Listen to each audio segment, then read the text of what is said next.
HTC reached the top of the U.S. market in the third quarter of 2011, when it sold 1 in every 10 smartphones worldwide, according to Strategy Analytics. But its global share dropped to 2% along with a share price which plummeted 86%. And the fall from grace was speeded up last year when sales of predecessor flagship M7 failed to match the phone's rave reviews because of disruptions in the supply chain and a marketing campaign widely dismissed as brash and confusing. And HTC plans to avoid a similar outcome befalling the M8 with more effective and efficient marketing, Chief Financial Officer Chialin Chang said at a quarterly investor conference on Tuesday. And the M8 will lead a diversified product portfolio that will help HTC retrieve market share in developed countries, Chang said, without giving specific targets. And the M8's toned-down advertising campaign with actor Gary Oldman has been well received by commentators, who said it is an improvement over last year's campaign fronted by Robert Downey Jr. So far, the M8 is selling quicker than the M7, Chang said. And we are increasing our media and buys in 2014 over 2013. And even so, HTC expects revenue to land in the range of $65 billion, $2.16 billion, to $70 billion in the April-June quarter, slightly below the $71 billion of the same period a year earlier.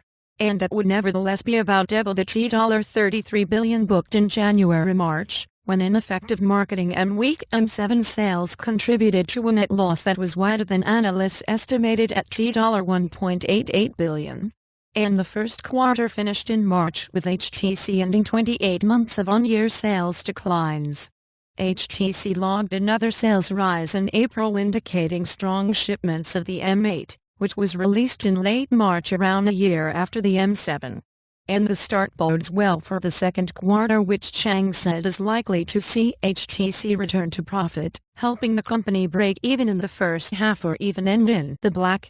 And shares of HTC rose for a fifth straight day before the briefing on Tuesday, hitting a 9-month high on expectations of a strong revenue forecast. They closed up 3.6% compared with a 0.5% gain in the benchmark index. And mid-tier and HTC's future is not as dependent on its flagship model in advanced markets as it once was, as sales of lower-priced models in emerging economies are growing at an increasing rate. And the high-end market is slowing from its peak of just a few years ago when HTC, as a relative unknown, pitted itself against established consumer technology companies such as Apple Inc. And addressing that shift, Chang said HTC will dominate the mid-tier and participate in the affordable segment, which he defined as prices in a range of $150 to $200. And we are aiming for incremental market share gain at all levels, Chang said. The M8 volume this year is better than last year, so if the market stays the same then our market share will grow. And researcher IDC projects the smartphone market to grow 19% this year from 39% in 2013.